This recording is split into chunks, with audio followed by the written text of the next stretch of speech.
Susan Turner. Today is October 28, 1962, and for our topic today is the Cuban Missile Crisis. Recently, an American U-2 spy plane discovered missile sites built and armed by Soviets in Cuba.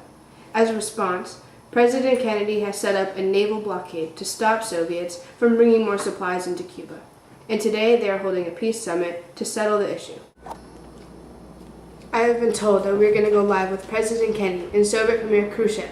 Live from the Peace Summit, this is Mike Jones.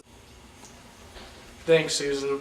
I'm here live at the Peace Summit in Washington, where the President and Soviet leaders are about to begin negotiating a rough peace and plan for disarmament. I've just been told that the delegates have arrived and the conference will start soon. Now introducing the delegates. From the Soviet Union, Premier Nikita Khrushchev, and from the United States, President John F. Kennedy.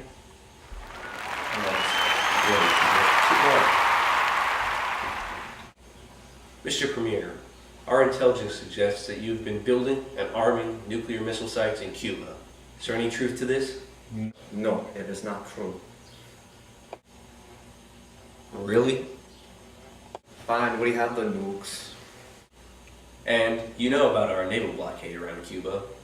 And now our intel suggests that your ships have been trying to run this blockade since day one. And now, as a result, we've placed nukes in Turkey and Italy. What? Turkey and Italy? Mr. Kennedy, do you have any idea what you are doing putting missiles in Turkey?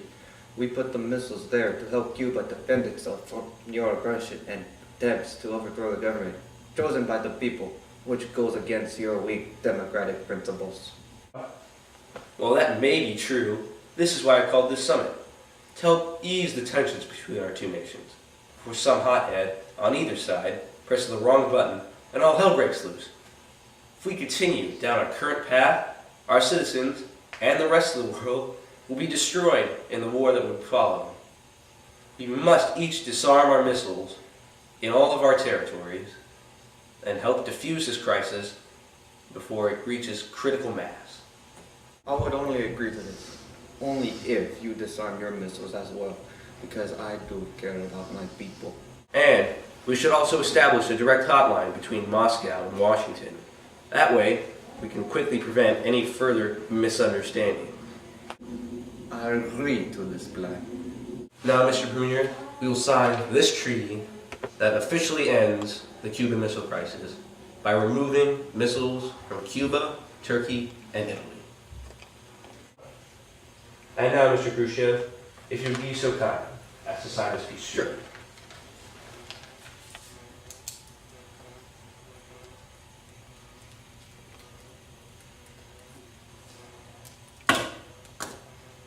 Now, Mr. President, it's your turn to sign.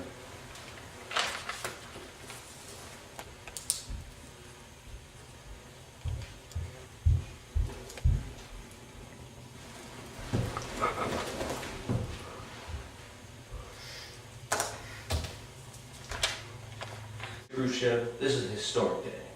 We have resolved the conflicts and tensions between our two nations. Let this be a lasting peace.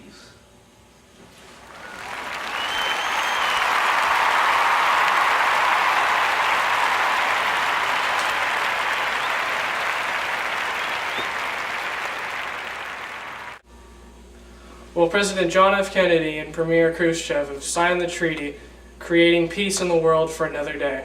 From Washington, D.C., this is Mike Jones reporting live. Back to you, Susan. Thanks, Mike. Well, you heard it here. The crisis has been averted, and the Soviets and Americans have agreed to remove their weapons. This is tremendous news and ensures that, at least for now, there will be no mushroom clouds on the horizon tomorrow. Coming up, can red meat save you from the red menace? Find out next at 11.